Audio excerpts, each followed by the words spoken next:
Ito yung pinakaunang motorismo serye ko mga gar at nandito tayo sa Casa Peregrine. Kung hindi nyo pa napapanood ang aking vlog dito sa Casa Peregrine Ride Adventure, panoorin nyo mga gar. Napakatindi, napakaganda at sobrang refreshing mga gar. So kung hindi mo pa napapanood, ilalagay ko sa comment section ang link ng video para mapanood mo yung ating sobrang solid na rides dito sa Casa Peregrine. At ayan, napaupo tayo sa hanging chair na yan no, mga gar, no? Sobrang refreshing dito mga gar. Kung mapapansin nyo, tirik na tirik ang araw, tanghali na yan mga gar, at hindi mo mararamdaman yung init ng araw. Bukod sa nakasilong ako, kahit pumunta ka sa may tirik na araw, hindi mo mararamdaman yung init ng araw dahil sobrang hangin. Napaka-refresh ng lugar na to mga gar. Sobrang nakaka-refresh. Ang ganda talaga pasyalan mga gar. Plan kong bumalik dito mga gar at gusto kong pumunta ng mas maaga, siguro by 4 or 4:30 ng madaling araw. Nandito na ako dahil gusto kong masilayan ang Sea of Clouds na matatanaw natin dito. Overview. Late na kasi ako nakarating dito at mga around 8 AM na. So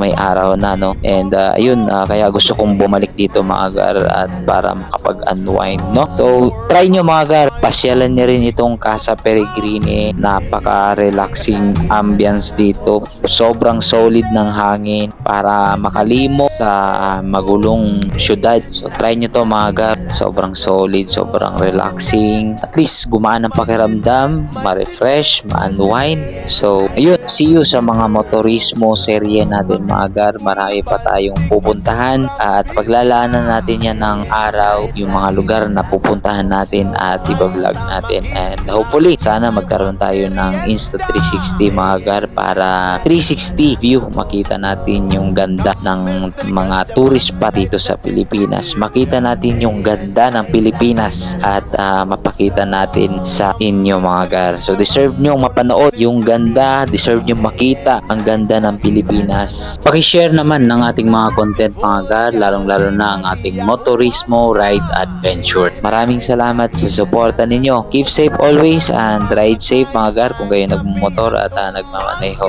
Ride safe always. Kita-kits sa mga tourist spot na pupuntahan natin at may baon akong sticker para sa inyo. Yun lang mga gar. Maraming salamat sa suporta. God bless. Tarasinde, bisinde.